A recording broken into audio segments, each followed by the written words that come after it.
Hello dear students, this is Nunal ma'am from MD Result Classes, and yes, we are going to start our third session on Global Strategic Management. Previous हमने 2 marks के and 5 marks के questions लिए हुए हैं. जिन्होंने नहीं देखे वो video please go through that, and this is the third part जहाँ पे हम 10 marks के जो questions हैं उसकी प्रैक्टिस करने वाले. ठीक है, तो आई नो योर एग्ज़ाम मतलब कल एग्ज़ाम है आप लोगों की 2 बजे. सो यस, यहाँ पे 10 मार्क्स का जो मेन पार्ट है, लेकिन फिर भी मैंने शॉर्ट्स में नोट्स बनाई हुई है. आपको डिटेल में जो आप निराली पब्लिकेशन या कुछ ठाकुर पब्लिकेशन, जो भी पब्लिकेशन या खुद के कुछ नोट्स है कॉलेज ने दिए हुए हैं, तो वो यूज़ करके आपको आंसर लिखना है. सिर्फ पॉइंट्स लिखेंगे तो मार्क्स नहीं मिलने वाले. 10 मार्क्स का जो क्वेश्चन है एटलीस्ट आपको 2 to 3, 4 पेजेस तो लिखने पड़ेंगे. ठीक है, तो यहाँ पे फर्स्ट क्वेश्चन हम देखते हैं, examine the issues in global strategy implementation. कि हमने अगर कुछ ग्लोबल स्ट्रैटेजी डिसाइड की है तो उसको इम्प्लीमेंटेशन करने में क्या क्या इशू आ सकते हैं. तो पहले तो आपको क्या करना पड़ेगा, एग्ज़ाम में ग्लोबल स्ट्रैटेजी क्या है उसको एक्सप्लेन करना पड़ेगा, फिर उसके इम्प्लीमेंटेशन स्ट्रैटेजी कैसी है, एंड फिर वो जो है उसमें ग्लोबल स्ट्रैटेजी इम्प्लीमेंटेशन के वो यहाँ पे मेंशन करने पड़ेंगे. तो बेसिकली 8 इश्यूज़ है, कुछ बुक्स में 10 और 12 भी इश्यूज़ है. तो वैसे आपको आप जितना मैक्सिमम लिखेंगे ना उतने मैक्सिमम मार्क्स आपको मिलने वाले हैं. तो try to write maximum. Okay, जितना नॉलेज है आपको related to that particular question, ज़्यादा से ज़्यादा लिखिए, फ्लो चार्ट्स बनाइए, डेफिनेशंस लिखिए, अच्छे मार्क्स मिलते हैं. ठीक है, तो फर्स्ट जो है फाइनेंशियल मैनेजमेंट. स्ट्रैटेजी इम्प्लीमेंटेशन करते हुए फाइनेंशियल मैनेजमेंट बहुत ज़्यादा इम्पॉर्टेंट है, क्योंकि आप जो भी कुछ ग्लोबल स्ट्रैटेजीज बना रहे हैं, ग्लोबल मार्केट में एंटर हो रहे, तो वहाँ पे तो बहुत ज़्यादा फाइनेंस लगेगा. ठीक है, और वो उसका मैनेजमेंट करना इज़ द चैलेंजिंग वन. ठीक है, दूसरा है मार्केट अडॉप्टेशन. आप लोकल एरिया में हो या स्टेट एरिया में हो और now you will going to enter in a global market, तो वहाँ पे मार्केट अडॉप्टेशन ये एक कॉन्सेप्ट आता है, तो उसको अच्छे से स्टडी करना. देन सप्लाई चेन मैनेजमेंट, ये तो बहुत इम्पॉर्टेंट थिंग है कि सप्लाई चेन मैनेजमेंट जिनका ज़्यादा स्ट्रांग है वो वर्ल्ड वाइड पहुंच सकते हैं. उनका बिजनेस कहाँ पे भी जा सकता है, कहीं पे भी रीच कर सकता है. एप्पल का एग्जांपल तो है ही, आईफोन के एग्जांपल्स तो है ही हमारे पास. देन टैलेंट मैनेजमेंट एक आता है. टैलेंट मैनेजमेंट क्या होता है, इसकी कॉन्सेप्ट अच्छे से देख लो, आप बुक में है. Cultural differences, legal and regulatory compliances, then economical and political stability and technological integration. So these are the main 8 issues. Okay, these are the main 8 issues in global strategic implementation. तो हर एक point को आपको एक paragraph में explain करना है. जैसे कि फाइनेंशियल मैनेजमेंट, उसको एक्सप्लेन करो, मार्केट अडॉप्टेशन को एक्सप्लेन करो कि why it is challenging, why it is kind of a issue for making implementation of global strategy. ठीक है, सिर्फ पॉइंट्स लिख के नहीं आना है.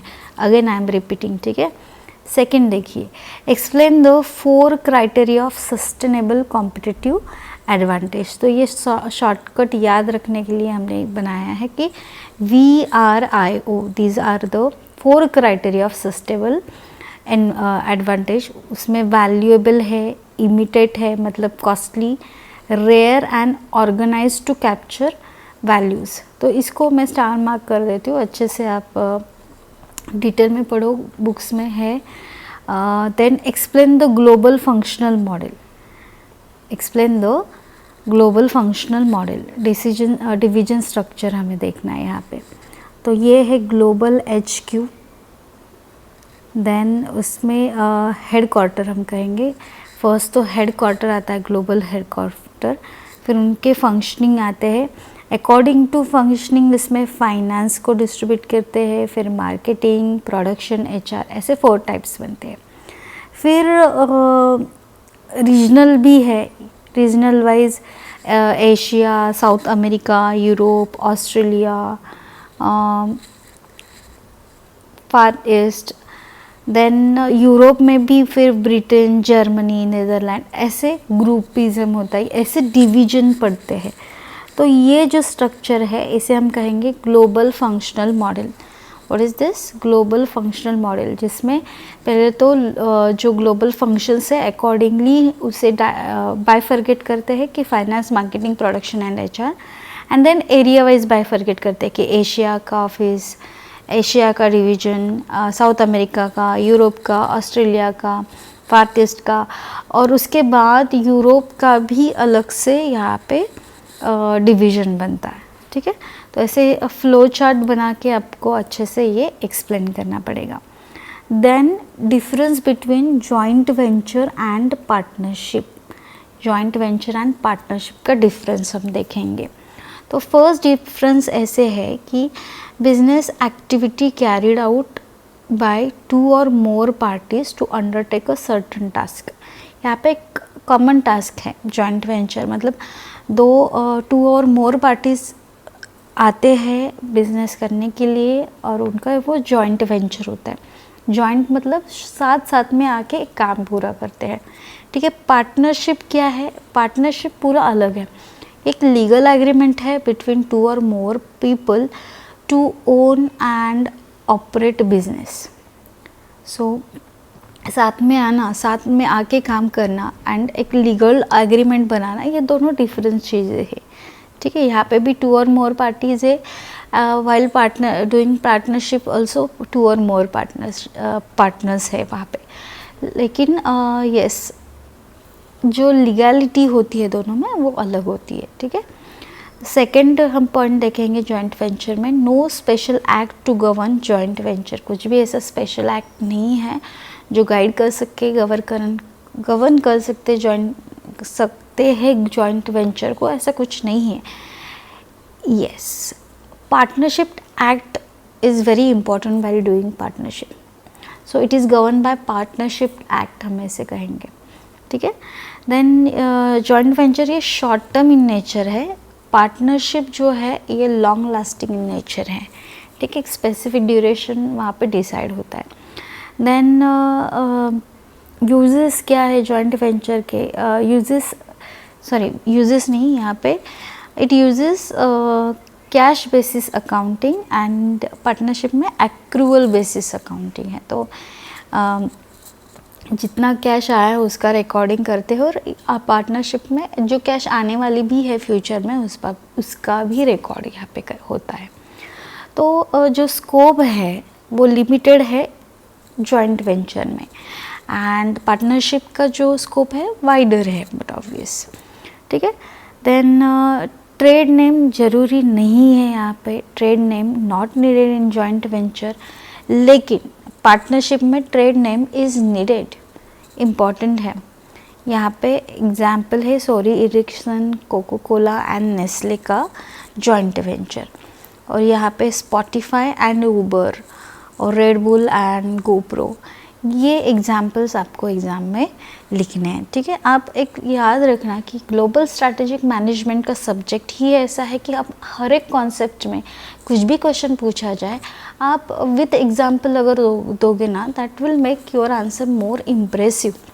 ठीक है, तो अच्छे से जॉइंट वेंचर के एग्जाम्पल्स, मर्जर के एग्जाम्पल्स, एक्विजिशन के एग्जाम्पल्स वो गूगल सर्च करो, आपको बहुत सारे एग्जाम्पल्स मिलेंगे, और try to put that examples into question paper. ठीक है, तो वो अच्छा रहेगा। देन हम नेक्स्ट क्वेश्चन देखते हैं कि right in detail the global integration और लोकल रिस्पॉन्सिवनेस ग्रिड।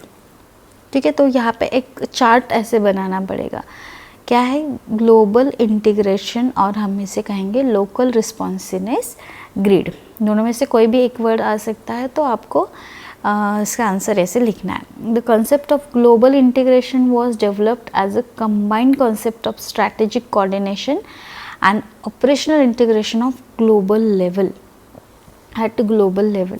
ये जो कॉन्सेप्ट है ये strategic coordination and operational integration at global level आने के लिए डेवलप हुआ है, ठीक है।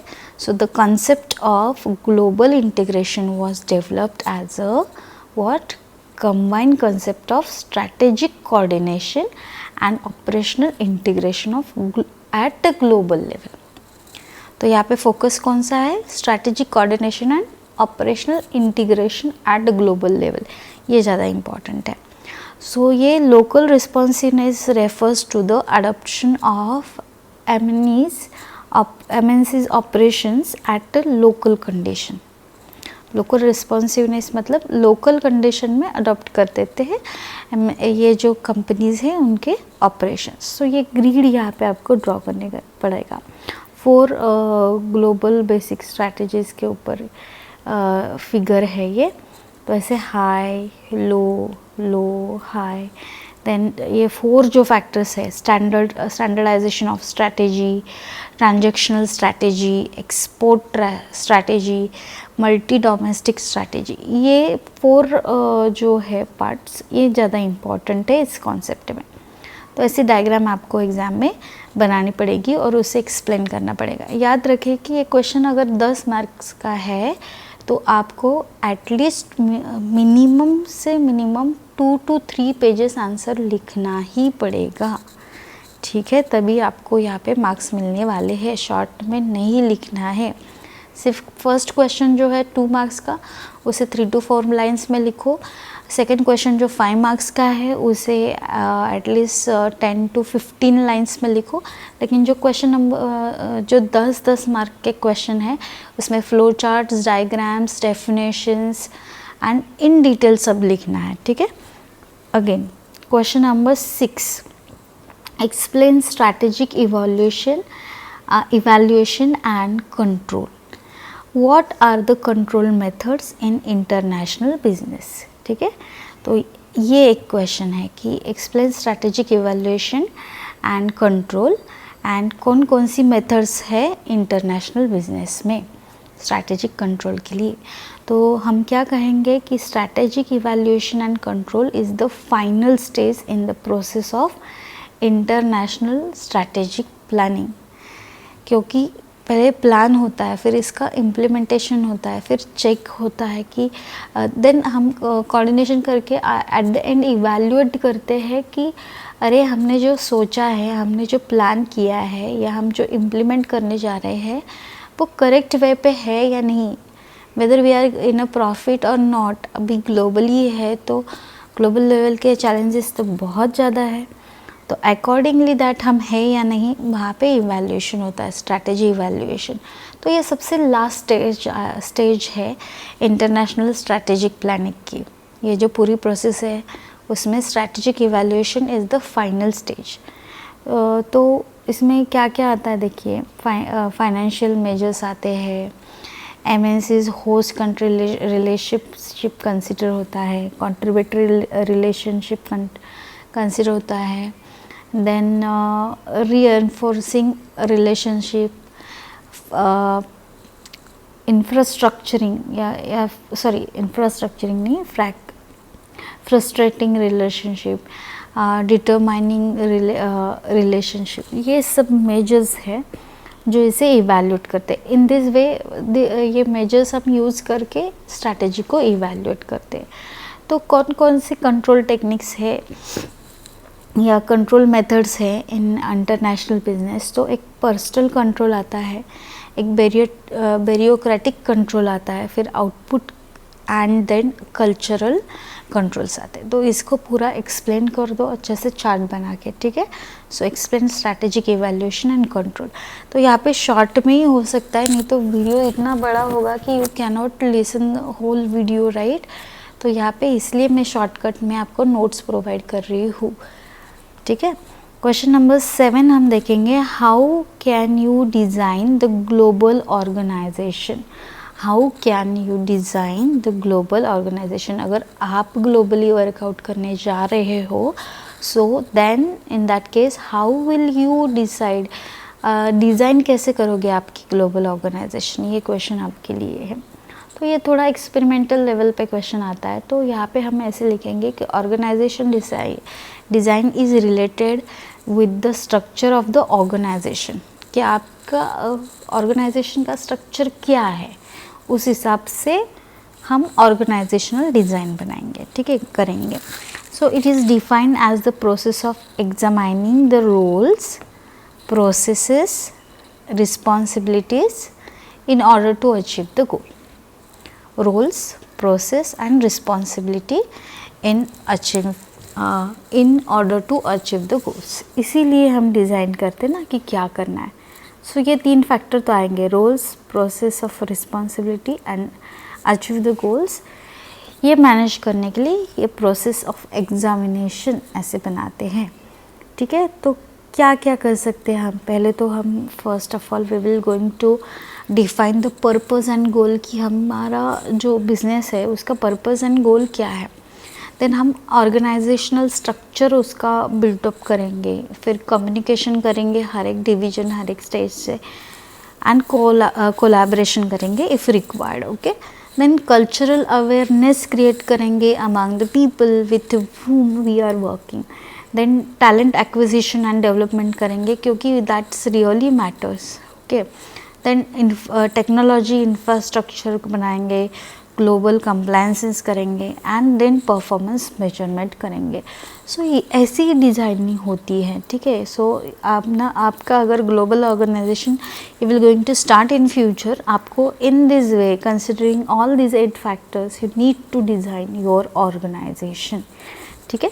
So this 8 factors are really important part of the design of the global organisation. ये अच्छे से आपको पता होना चाहिए, ठीक है.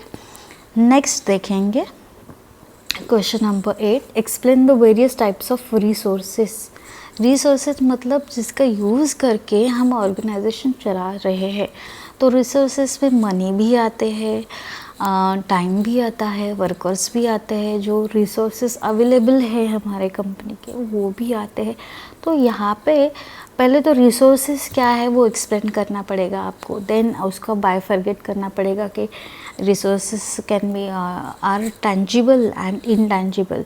तो टेंजिबल रिसोर्सेज में क्या क्या आ सकता है एंड इनटेंजिबल रिसोर्सेज में क्या क्या आ सकता है, एंड देन उसको अगेन आपको हर एक पॉइंट को डिटेल में एक्सप्लेन करना पड़ेगा, लिखना पड़ेगा, ठीक है. So all those assets that exist physically and can be touched and felt are called tangible resources. ऐसी कौन सी भी asset है जो physically exist है and we can touch and feel it is called tangible resources. तो उसके example क्या क्या दे सकते हैं, land, building, plant, machinery etc. Intangible जो है, yes, reverse of tangible. It is resources owned by a company that does not have a physical form. It cannot be seen or felt by the person. So यहाँ पे example क्या हो सकता है कि logo of organization, information, skills, technology etc. So these are the various resources company के साथ है, और जिसके ऊपर या by using those all resources company run होती है. So resources बहुत ज़्यादा important रखते हैं, ठीक है. नेक्स्ट है व्हाट इज़ मार्केट इंटेलिजेंस. तो मार्केट इंटेलिजेंस के ऊपर तो बड़ा एक क्वेश्चन आ जाएगा, मोस्ट ऑफ द टाइम पूछते हैं, अभी इस बार तो पता नहीं है, ठीक है. लेकिन इसको ना आप निराली या ठाकुर का बुक है तो पूरा डिटेल में पढ़ो, एटलीस्ट 2 पेज तो आप इसके ऊपर आराम से लिख सकते हो, इतना अच्छे से मार्केट इंटेलिजेंस पढ़ो, क्योंकि ये बेसिकली बहुत ज़्यादा इम्पॉर्टेंट कॉन्सेप्ट है in global strategic management, market intelligence, ठीक है. तो यहाँ पे मैं शॉर्टकट में बता रही हूँ, लेकिन आपको और डिटेल में पढ़ना है. यस, बाय टुमारो 2 बजे आपका एग्ज़ाम है और you have enough time to read. पढ़ते रहो, सिर्फ पढ़ते रहो एंड कॉन्सेप्ट क्लियर करते रहोगे ना तो अच्छा जाएगा आपको ये पेपर, ठीक है. एक ही याद रखना है, शॉर्ट बट स्वीट नहीं लिखना है, यहाँ पे बहुत ज़्यादा इंफॉर्मेटिव पेपर होना चाहिए ये, ठीक है. नेक्स्ट है market intelligence refer to process of gathering, analyzing and interpreting data about the market. Market intelligence क्या है, पहले तो उसे एक्सप्लेन करो कि it refers to the process of gathering, analyzing and interpreting data about the market. Market का जो data है उसको गैदर करना, उसको एनालाइज करना, इंटरप्रेट करना and its competition to inform strategic decision making. तो ये सब क्या है, किस लिए कर सकते हैं, क्यों कर रहे हैं? क्योंकि हमें स्ट्रैटेजिक डिसीजन मेकिंग लेना है. For that purpose we need to have all the information related to market, competition and all. तो उसके रिलेटेड जो डेटा हमें मिल रहा है उसको प्रॉपरली एनालाइज करना, इंटरप्रेट करना, ये सब मार्केट इंटेलिजेंस का काम है. ठीक है. तो उसके की कंपोनेंट कौन कौन से है कि कस्टमर को अंडरस्टैंड करना कि उनकी रिक्वायरमेंट क्या है, उनकी नीड क्या है, उनको फ्यूचर में क्या डिमांड है, उसको अंडरस्टैंड करना. देन कॉम्पिटिटर्स इंटेलिजेंस को भी अंडरस्टैंड करना, क्योंकि हमें ऐसे बताया गया है कि never under estimate your competitors. ठीक है. क्योंकि ऐसे बहुत सारी कंपनियां हैं जिन्होंने कॉम्पिटिटर्स को कंसिडर ही नहीं किया और अभी वो कहीं पे भी नहीं है. नोकिया का एग्जांपल तो हमारे सामने ही है. देन प्रोडक्ट इंटेलिजेंस देखेंगे, मार्केट अंडरस्टैंडिंग करेंगे. तो ये सब फैक्टर जो है वो मार्केट इंटेलिजेंस के की कंपोनेंट्स हैं. तो इसे डिटेल में आपको एक्सप्लेन करना पड़ेगा. ठीक है. So yes, this is also very very important part, market intelligence. Then what is learning organization. Learning organization क्या है? Explain the strategies how we can create learning organization या क्रिएटिंग LO या building LO, that is learning organization. Question क्या है कि learning organization क्या है and strategies उसकी कैसे क्रिएट करते हैं, ये क्वेश्चन है. ठीक है.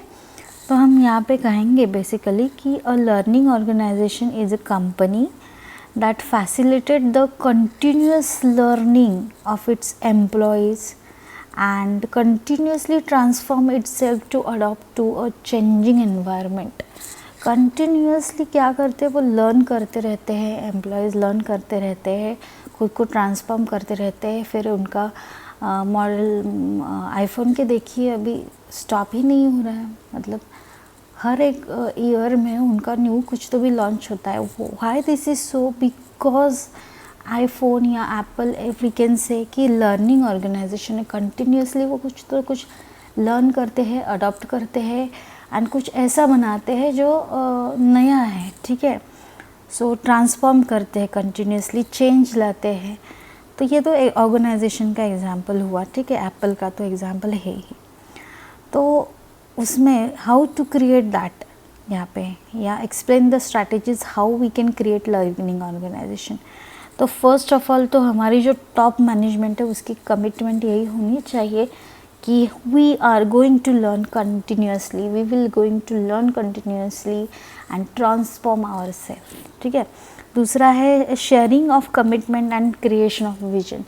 जो टॉप मैनेजमेंट ने डिसाइड किया है कि चलो हमारी ये कमिटमेंट है, वो अमॉन्ग द एम्प्लॉयज़ या वर्कर्स या जो कुछ है उनसे रिलेटेड उनको शेयर करनी चाहिए एंड फिर क्रिएशन ऑफ विजन करना चाहिए. देन हर एक लेवल पे वो जो डिसाइड किया हुआ कमिटमेंट है या टॉप मैनेजमेंट ने डिसाइड किया हुआ या दिया हुआ कमिटमेंट है, वो उसकी wider acceptability of desirability of LO, that is learning organisation होनी चाहिए. कि हर एक लोगों ने यहाँ पे हर एक लेवल पे एक्सेप्ट करना चाहिए, डिज़ायरेबिलिटी वो दिखाना चाहिए. ठीक है. कि हाँ चलो ये कमिटमेंट है and this is our duty कि हम सब ये साथ में करेंगे तो हम साथ में ग्रो हो जाएंगे और हमारी ऑर्गेनाइजेशन भी ग्रो हो जाएगी. तो वहाँ पे एम्प्लॉय भी जो है ना वो कंटिन्यूसली अडॉप्ट करते हैं, लर्न करते हैं. ऐसे नहीं कि अभी बस ख़त्म है काम 9 से 6, बस अब कुछ सीखना नहीं और कुछ नया करना नहीं, लाइफ में तो कुछ गोल ही नहीं. ऐसे नहीं होता. उनके हर एक एम्प्लॉय ना बहुत मोटिवेटेड होते हैं. ठीक है. Then new techniques and structure and process adopt करते हैं कि चलो चेंज है मार्केट में, टेक्नोलॉजी आई नहीं, adopt it, learn it, change it, adopt it, transform yourself. तो ये सब आता है. एंड देन उस कमिटमेंट को फॉलो करने के लिए एंटायर वर्कफोर्स लग जाता है. तो कमिटमेंट ऑफ एंटायर वर्कफोर्स. सो ये बहुत इंटरेस्टिंग पॉइंट है एक्चुअली, लर्न करने के लिए भी एंड रियल लाइफ में इम्प्लीमेंटेशन करने के लिए भी, learning organisations. So yes, if you want to learn, if you want to grow, you should be the part of learning organization. ठीक है, ऐसे नहीं कि अभी एग्ज़ाम है सिर्फ तो स्टडी करना है, नहीं ऐसे नहीं करना है, लर्न फॉर आवर फ्यूचर. ठीक है. देन क्वेश्चन नंबर 11 देखते हैं हम, discuss cross border merger and acquisition. तो मर्जर एंड एक्विजिशन के ऊपर तो एक बिग क्वेश्चन तो मोस्ट ऑफ द टाइम पूछते हैं, तो मर्जर एक्विजिशन उसके एग्जाम्पल्स अच्छे से आप लोग करके रखना. ठीक है. तो क्रॉस बॉर्डर मर्जर हम यहाँ पे देखने वाले, cross border merger and acquisition क्या है वो देखेंगे. ठीक है. तो हम क्या कहेंगे कि क्रॉस बॉर्डर मर्जर जो है, merger and acquisition occurs when companies from different countries combine their operations, or when a companies from one country acquires a company located to another country.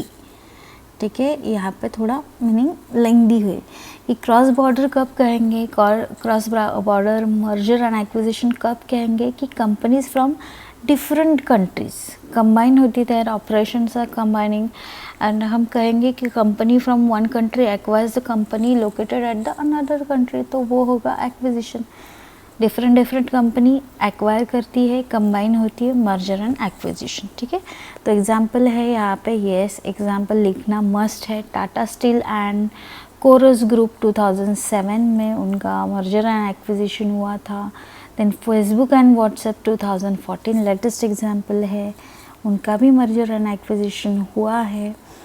So these are the two main example you can give it for the cross border merger and acquisition. ठीक है. तो उसके effect क्या है, तो एक तो capital buildup होता है लार्ज स्केल पे. ठीक है. एम्प्लॉयमेंट भी क्रिएशन होता है कि चलो इस कंट्री का उस कंट्री में नया ब्रांच है, नया ऑपरेशन है, मर्ज होते हैं तो एम्प्लॉयमेंट क्रिएशन होता है. एंड टेक्नोलॉजी भी हैंड ओवर होती है, जो वीकर एरिया वहाँ पे एडवांसमेंट आ जाता है टेक्नोलॉजी का. ठीक है. सो ये इफ़ेक्ट्स है. देन बेनिफिट्स क्या है एंड चैलेंजेस क्या है ये भी देखेंगे. Cross border merger and acquisition के बेनिफिट्स भी है एंड चैलेंजेस भी है. तो बेनिफिट्स तो ये है कि न्यू अपॉर्चुनिटीज आएंगी, एक्सेस टू टैलेंट मिलेगा, टैक्स एडवांटेज भी मिलता है, कॉस्ट सेविंग भी होती है, and distribution channel properly work करता है.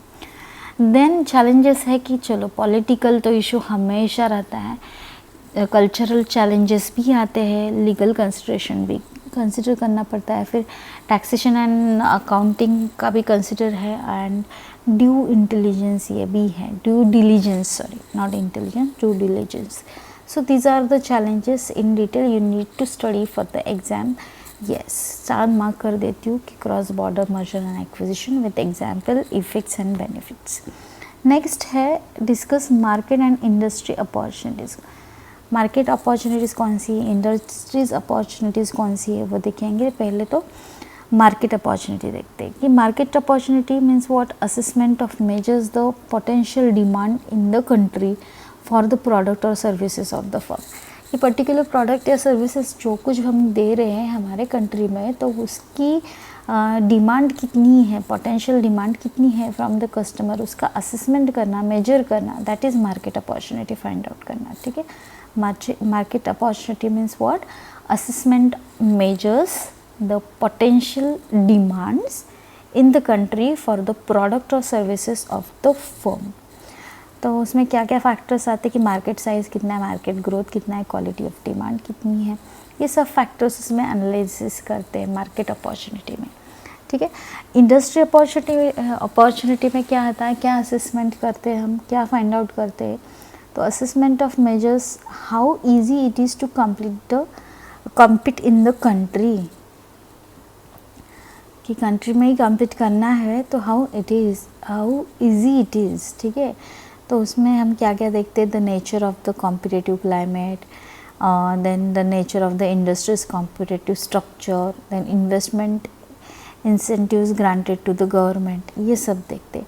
तो एग्जाम्पल क्या क्या है दोनों के, renewable energy, e commerce, AI that is artificial intelligence, EVs, health care technologies, ये सब एग्जाम्पल है मार्केट एंड इंडस्ट्री अपॉर्चुनिटीज़ के। नाउअडेज यस हमें पता है कि AI, EVs, health care industry बहुत ज़्यादा ग्रोइंग है, तो yes these are the opportunities. Yes अगर आपको उस एरिया में वर्कआउट करने का चांस मिला तो do that. Okay, so these are the market and industry opportunities.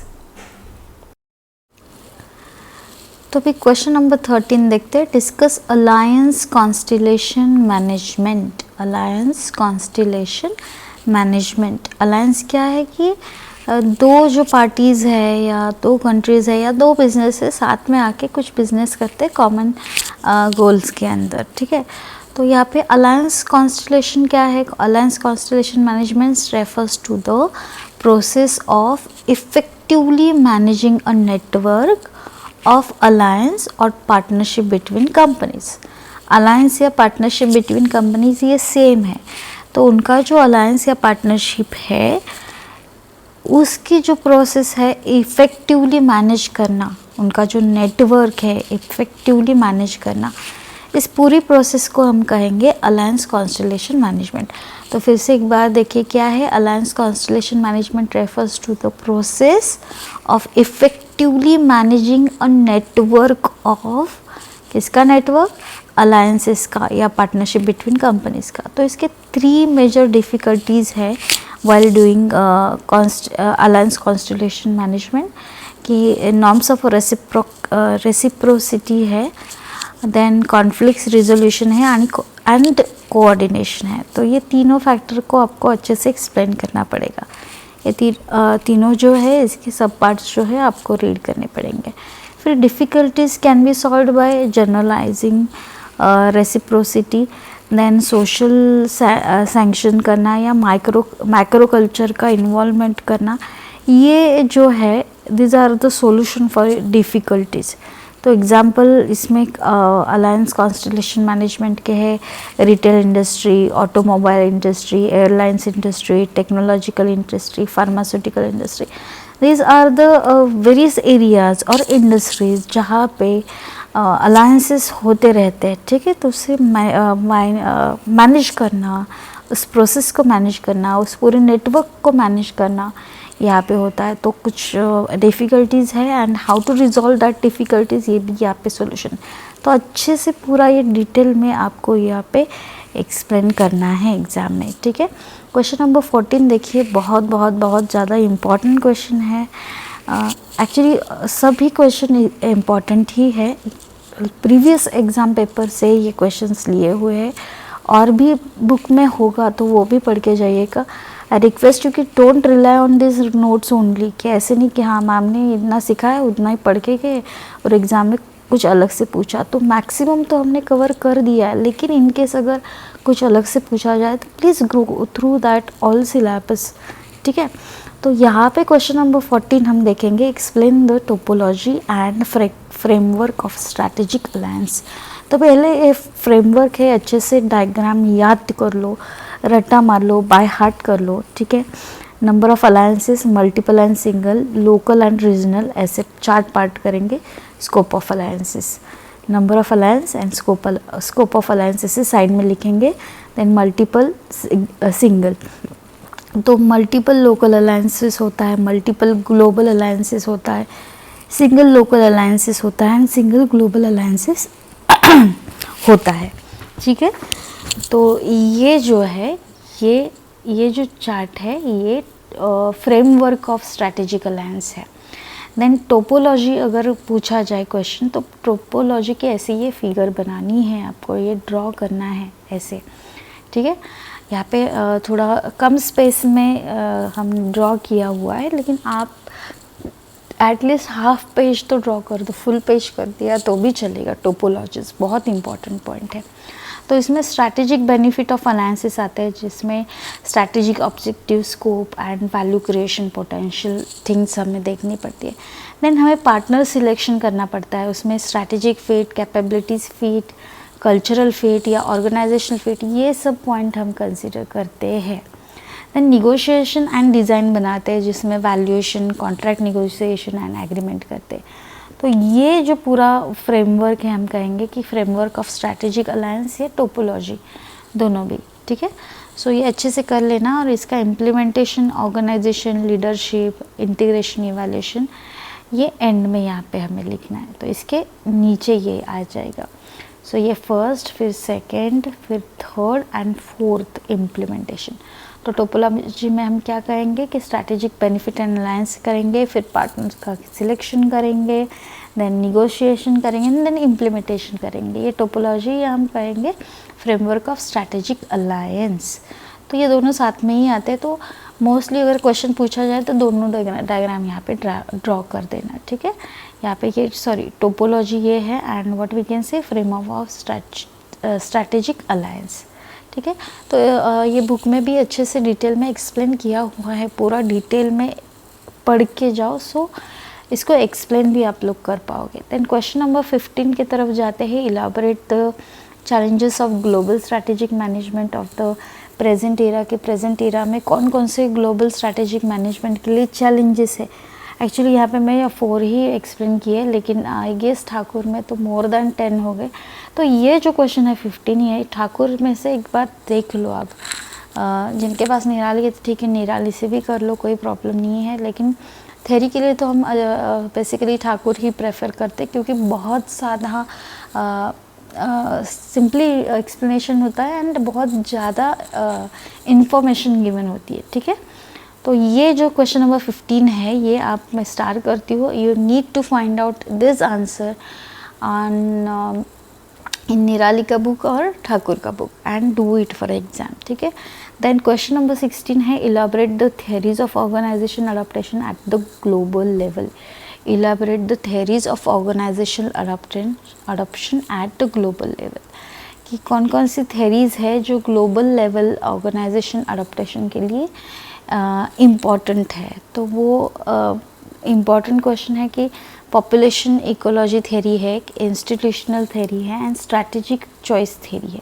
तो ये तीनों थ्योरी का आपको डिटेल में स्टडी करना पड़ेगा। These are the very important theories organisational adoption के लिए, ठीक है। जहाँ पे पॉपुलेशन इकोलॉजी में क्या होता है कि it is the study of dynamic changes within a given set of organisation. Institutional में क्या होता है कि organisation provide a rich complex view of organisations, and strategic choice theory में it describes the role of that leaders play in influencing an organisation through making choice, ठीक है। तो ये अच्छे से ये जो क्वेश्चन है, क्वेश्चन नंबर 15 से आगे लेके 18 तक, ये चारों भी बहुत इंपॉर्टेंट क्वेश्चन है। तो ये आप अगर डिटेल में पढ़ेंगे ना, तो एग्ज़ाम में बहुत ज़्यादा आपको बेनिफिट होने वाला है, ठीक है। सो ये देखिए, अभी क्वेश्चन नंबर 17 है, discuss the concept and significance of partner analysis in strategic alliance. तो यहाँ पे स्ट्रैटेजिक अलायंस की कॉन्सेप्ट एंड उसके जो सिग्निफिकेंस है, इम्पॉर्टेंस है, वो आपको लिखना है। तो एक बार अच्छे से पढ़ लो कि स्ट्रैटेजिक अलायंस क्या होता है, वो कॉन्सेप्ट क्या है, फिर उसमें क्या क्या सिग्निफिकेंस है, सिग्निफिकेंस मतलब इम्पॉर्टेंस क्या है, और उस इम्पॉर्टेंस को फिर ऐसे डायग्रामेटिकली रिप्रेजेंट करके एक्सप्लेन कर देना। तो यहाँ पे partner analysis is the process of, क्या कहेंगे, partner analysis is the process of accessing और असेसिंग, हम कहेंगे, potential partner to determine their sustainability for strategic alliance. ये ऐसे पार्टनर हम फाइंड आउट करते हैं जिनके साथ अगर बिज़नेस हो जाए तो बिज़नेस भी ग्रो हो, लॉन्ग टर्म के लिए सस्टेन हो और कुछ कॉम्पिटिटिव एडवांटेज भी मिल जाए। तो इस पूरे जो प्रोसेस को हम कहेंगे कि ये पार्टनर एनालिसिस है, क्योंकि किसी भी बिज़नेस के साथ अगर आप बिज़नेस करना चाहेंगे तो ग्रोथ के चांसेस भी होने चाहिए, ये हम देखेंगे। इवन ऑन शेयर मार्केट अगर हम इन्वेस्टमेंट करते हैं तो लॉन्ग टर्म ग्रोथ कौन सी कंपनी ज़्यादा दे सकती है, ये भी हम एनालिसिस करते हैं। तो अगर आप एक्चुअल बिजनेस में जाने चाहते हो किसी भी ऑर्गेनाइजेशन के साथ, तो पार्टनर का एनालिसिस करना तो बहुत ज़्यादा इम्पॉर्टेंट है, ठीक है। मोस्टली स्ट्रैटेजिक अलायंस करते वक्त तो ये एनालिसिस तो very very very very important है। तो इसकी सिग्निफिकेंस या इम्पोर्टेंस क्या है कि strategic fit, capability fit, cultural fit and organisation fit. तो ये क्वेश्चन भी आपको डिटेल में अच्छे से करना है। यस, लास्ट क्वेश्चन पे अब मैं आ रही हूँ। बहुत फास्ट कवर कर दिया क्योंकि बहुत लेंदी हो रहा है सेशन, आप लोगों को सेल्फ स्टडी के लिए भी टाइम चाहिए। यहाँ पे मैंने सिर्फ फास्ट में नोट्स रिवाइज किया, क्वेश्चन कौन कौन से आ सकते हैं वो मैंने आपको बताया, लेकिन आपको डिटेल में बुक से ही पढ़ना है, ठीक है। आपको सिर्फ ये नोट्स पे please don't rely on this, सिर्फ कॉन्सेप्ट अंडरस्टैंड कीजिए, कौन से क्वेश्चंस पूछ सकते हैं एग्ज़ाम में वो अंडरस्टैंड कीजिए, and don't forget to like and share our video, ठीक है। इतना तो काम बिल्कुल आप कर लीजिएगा, ठीक है। लास्ट वाला क्वेश्चन देखते हैं, what is strategic management. Strategic management क्या है, explain the process of strategic management. Strategic management की प्रोसेस हमें एक्सप्लेन करनी है। तो यहाँ पे देखेंगे कि स्ट्रैटेजिक मैनेजमेंट क्या है, उसकी प्रोसेस हम यहाँ पे ऐसा फ्लो चार्ट है ऐसे बनाएंगे, ठीक है। तो ये लास्ट सेशन है हमारे ग्लोबल स्ट्रैटेजिक मैनेजमेंट का, तो लाइक एंड सब्सक्राइब करना ना भूलिएगा। CRS के ऊपर I will try to make video, question paper तो सॉल्व करने का ट्राई करूँगी क्योंकि परसों ही पेपर है। And being a part of joint family and mom of 2 kids, it's not really possible for me कि स्टूडेंट ने कमेंट कर दिया और please ma'am make the video and बना लिया, तो yes this is challenging for me even, ठीक है। लेकिन thank you for keeping the patience. बहुत सारे स्टूडेंट ने मैसेज भी किया है, PDF मैंने उन्हें फॉरवर्ड किया है, लेकिन प्लीज़ एक्सक्यूज़ कि अगर सभी को मैं ना कर पाऊँ, लेकिन क्योंकि टाइम का थोड़ा इशू मेरे पास है, ठीक है। सो यस, ये लास्ट एक क्वेश्चन मैं आपको एक्सप्लेन करने जा रही हूँ स्ट्रैटेजिक मैनेजमेंट का। सो यहाँ पे it's all about making decision and taking actions that helps an organisation achieve to its long term goal.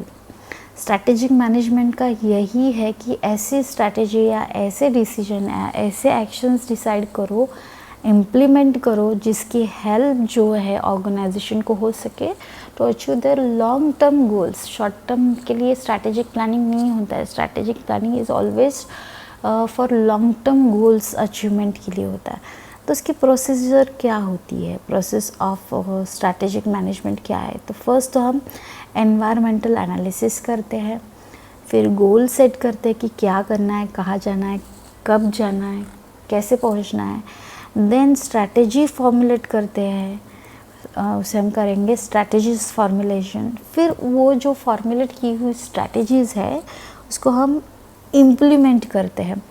Then evaluate and control जो करना है वो तो सेकेंड लास्ट स्टेप है। And then we will going to take the feedback. तो feedback लेते हैं and अगर कुछ चेंजेस रिक्वायर्ड है अडॉप्ट करते हैं, लर्न करते हैं, फिर आगे बढ़ते हैं, फिर ग्रो करते हैं। तो ये सब पार्ट ऑफ स्ट्रैटेजिक मैनेजमेंट है एंड इसकी प्रोसीजर है। तो ये question most of the time तो पूछा गया है एग्ज़ाम में।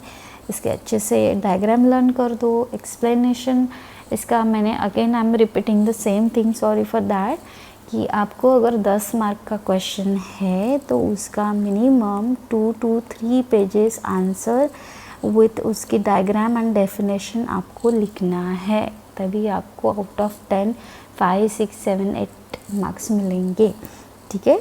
So don't use shortcut, do practice proper and yes, all the best for your studies and all the best for your tomorrow's paper. Okay, see you soon with the next video. Thank you for watching. Keep supporting our channel, do watching our videos, okay. I'll try to make more and more videos which are useful for MBA guys in future also, okay. Yes, thank you for watching. See you soon in the next video.